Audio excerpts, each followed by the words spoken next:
What's going on, everyone? This is Kevin here, coming at you with my review of the Motorola Moto G Play 2026. Now, this is a new budget device from Motorola, and certainly don't make the fact that it's budget discourage you. This phone actually has a ton to offer, and I'm excited to show you all of that here in this video.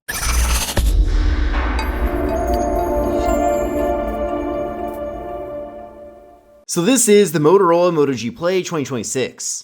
Now, I think for a lot of people, they're looking for a smartphone that just takes care of the fundamentals. Not everyone's looking for a $1,000 device, and for many people, just getting a more affordable device that's still good at social media, browsing the web, phone calls, texting, and all of that is really all that they're looking for.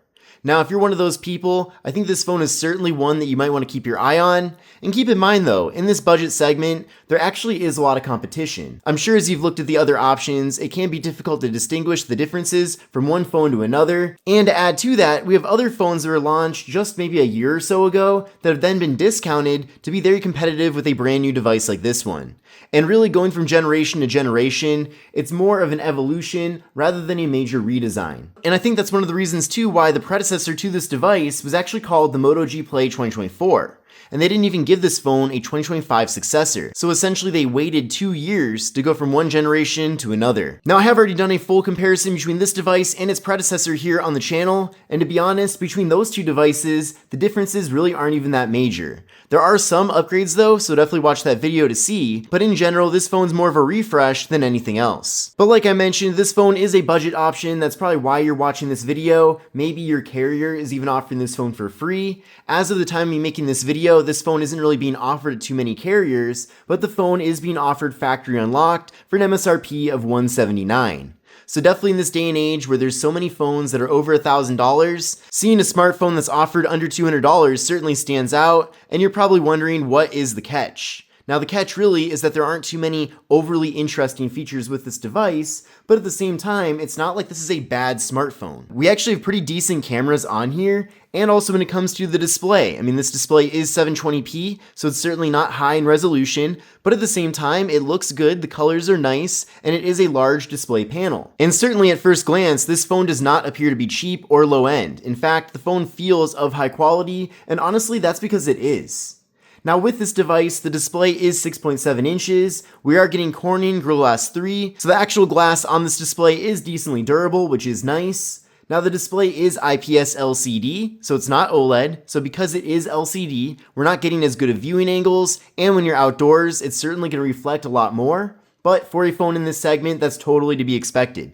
Now on a more positive note, this display does have a 120Hz refresh rate, so a super smooth refresh rate, which for a long time was only a feature you'd find on more higher end smartphones, and certainly not phones in this segment. I believe the predecessor to this phone had a 90Hz refresh rate, so going from 90Hz to 120Hz is certainly a nice improvement. Now this display does have a peak brightness of 1000 nits, so compared to flagship devices that have 3000 nits and above, it is certainly a bit of a downgrade there in that department, but again, overall not too big of a deal. The display does at least get decently bright, and then as I mentioned, the display is 720p, but things are clear enough that you can certainly watch a video on this device and it's not going to be an issue at all. Now with this phone, we're getting a PPI of 262, we're getting a 20:9 aspect ratio, so a narrow but tall form factor, and we're getting an 84.7% screen to body ratio. And then up top here, there is a hole punch with the front facing camera, and that front camera is 8 megapixels. Now stay tuned though for later on in the video, as I will be showing you photo and video samples from all the various cameras here on the phone. Now with this device, we are getting 64 gigabytes of internal storage, along with micro SD card expansion. So definitely having SD card expansion is a nice thing. However, 64 gigs of storage, I would say, is pretty much the absolute minimum you'd want in 2025. So that lower amount of storage is one way where they did cut some corners here on this device. But I think for a lot of people, if you're not looking to do too much on your device, 64 gigs is at least good enough. But I know for myself, it wouldn't really be adequate. Now this is expected, but there is no wireless charging with this device, but we are getting a fingerprint sensor on the power button, and it is very nice and responsive. So that is a nice implementation there. On the more premium phones, you'll typically get a fingerprint sensor in the display itself, but at least the placement here is convenient, and this fingerprint sensor does work well. And then with the phone, we're also getting face unlock, so it is cool that there are multiple ways of getting into the device. Now taking a look at the back of the phone, at first glance, it looks like we're getting a triple camera setup, but in fact, there's actually just one camera here.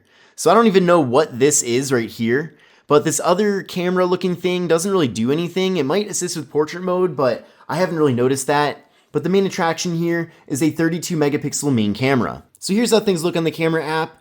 You'll see an option right there for 2. That's simply a 2x digital zoom. So it's just cropping in on the regular frame. From there, we can go over to portrait mode and get those nice blurred out backgrounds. So if I do cover over this camera, we're still getting portrait mode. So I don't know what the purpose of this is, but at least the main camera on here is really good. So there's a pro mode here, which gives you a lot of different customizations. Under the More tab, we actually have options such as dual capture video, which is pretty impressive. So you can capture with both the front and rear cameras at the same time when taking a video. We can also flip around to the front-facing camera to do a selfie, just a standard selfie. We can crop out a little bit for a group selfie. And then for video, this phone does support up to 1080p for the front and rear cameras. So unfortunately, there is no 4K video. But let's take a look at some camera samples in the Motorola Moto G Play 2026. So the cameras on here have really been a nice surprise. Typically, in this under $200 price range, I'd expect the cameras to basically be unusable or at least deliver the bare minimum. But with the Moto G Play 2026, I feel like these photos actually look really decent. They're perfectly usable. If you were going on vacation, you could definitely use this phone to capture your memories and then save them away.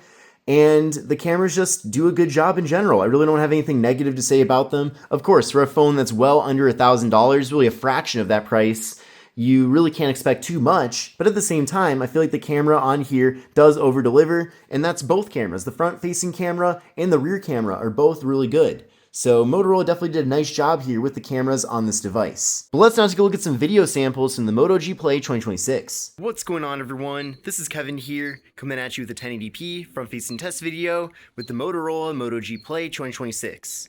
Definitely curious to know what you think about the video and audio quality from this test. And here's a 1080p video using the rear camera on the Motorola Moto G Play 2026.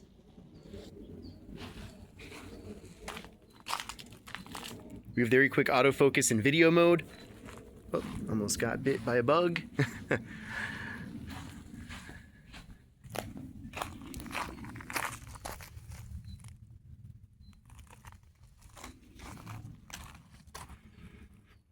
Definitely pay attention to the level of stabilization we're getting here too with this video, as that's something that's not always as good with these lower end affordable smartphones.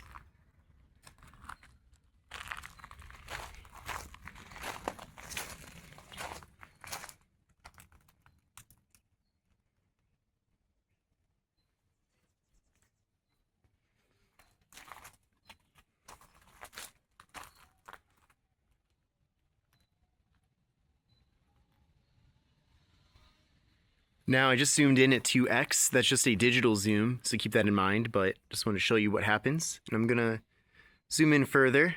That's the maximum, 6x. So you can see that's definitely very grainy, at least from what I can see in the viewfinder. And then back out to the normal zoom level, which is 0 zoom, technically.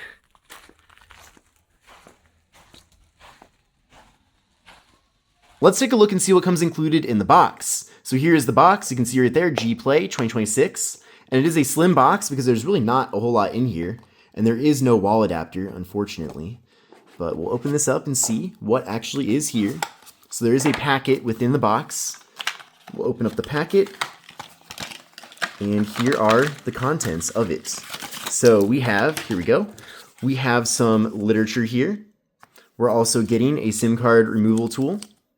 And then finally, we have a double-sided USB-C cable for charging and data transfer. Now with this device, we're getting 4 GB of RAM and the MediaTek Dimensity 6300 processor. Now what's nice about the Moto G Play 2026 is that this phone does support 5G connectivity. So nowadays in 2025, 5G is very common, that's for sure. If anything, it's more the norm compared to 4G. So in other versions of the G Play, in other generations, we didn't have 5G support. So it's really nice that we're actually getting that this time around.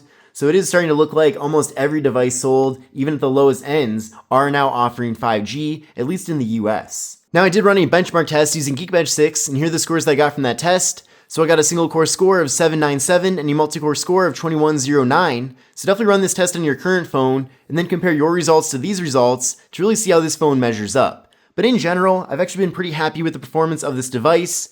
The phone does load up pretty quick, it starts up quickly, and apps load quickly as well. And in general, it's just been a pretty smooth device to use, and especially for a phone that's well under $200, you cannot expect too much. So certainly with this device, I do feel like it does deliver. Now with the Moto G Play 2026, this device is a very large 5,200 milliamp hour internal battery, so definitely getting a big battery like that is going to give you really good battery life.